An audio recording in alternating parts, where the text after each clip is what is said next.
आयला सुधीर, प्रोग्राम मात्र आपला झकास झाला, झकास. पण परशा, हं? असं कार्यक्रम करत इथे कुजायचं का आपण?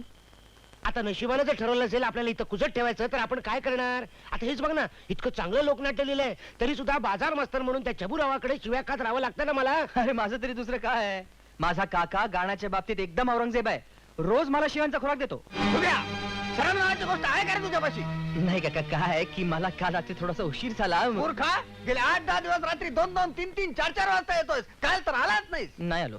अरे मी काय तुला पोसायचा मगता घेतलाय काय? नाही थोरल्या भावाचा मुलगा म्हणून मी तुला सांभाळला ना. नाही हा? नाही म्हणजे हो हो.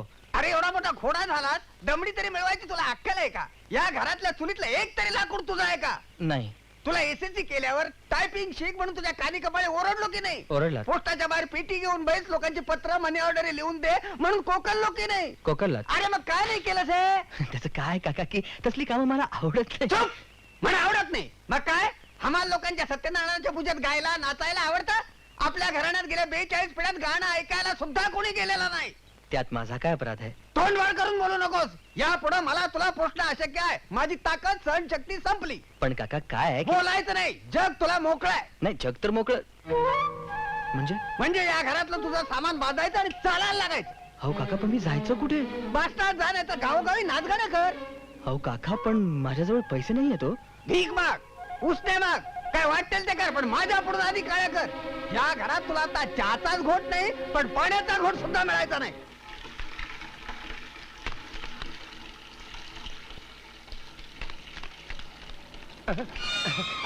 कमळे कमळे कमळे कमळे कमळे अरे अरे आबा, तुझ्या मला मार गोळी. काय? म्हणजे तशी खरी नाही ग, त्याचा विचार डोक्यातनं काढून टाक. हे बघ, मी तुझ्यासाठी काय आणलंय. काय ते? मी लिवलेलं लोकनाट्य. तू? येस, तुझ्या बाला जाऊन सांग, हा परशात नुसता बाजार मास्तर राहिलेला नाही. मी लिवलेले लोकनाट्य त्याला नेऊन दाखव आणि म्हणावं, अख्ख्या जन्मात असं लोकनाट्य वाचलं नसशील. ते सांगते नंतर. आधी चहा घे आबा याच्या आत. तुझा आधीच येळ झालाय म्हणून बोंबलतो तुझ्या नावानं. अगं, बोंबलू दे.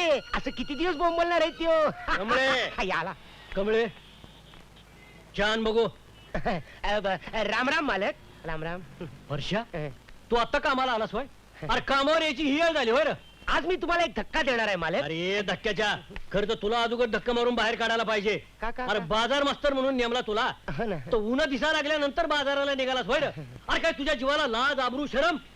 त्याचं काय झालं मालक, रात्री झोपायला उशीर झाला म्हणून उठायला लेट झाला, लेट झाला म्हणून उशीर झाला. थांब, तुला पगारालाच लेट करतो. कधी वेळेवर हा? केलाय? अब मी तुम्हाला एक असा धक्का देणार आहे की मी एक लोकनाट्य लिहिलंय. हे कमळे, अगोदर ह्याच्या हातात बाजारात जायला पिशव्या ठेव बघू. नाही आपण, मी एक लोकनाट्य लिहिलंय. आणि हे बघ, काय काय आणायचं त्याची यादी बी ह्याच्या हातात ठेव बघू. ते सगळं ठीक आहे, पण तुम्ही एकदा नजरेखाली घालून आणि हे घ्या. बघ, येताना छापखान्यात हँडबिल आणि तिकिटाचा गठ्ठा आणायला विसरू नका.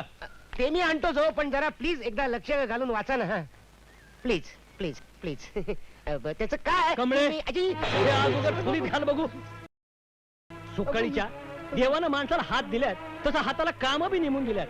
तुझ्या हाताला काम नेमून दिलंय फक्त पिशव्या उचलायचं. अहो, पण अरे पायताना न कधी पाव दुखावायची हाव धरून ये. जा मुकट्यानं बाजाराला. मी ते- हे बघ, हे 15 रुपये बाजाराला, 10 रुपये तिकिटाचं गठ्ठा आणायची हमाली, आणि हे 8 रुपये तुझ्या 2 वेळच्या जेवणाचा भत्ता. आता थोबाड न उचकटता कामाला लाग बघू. कमळे, छान बघू.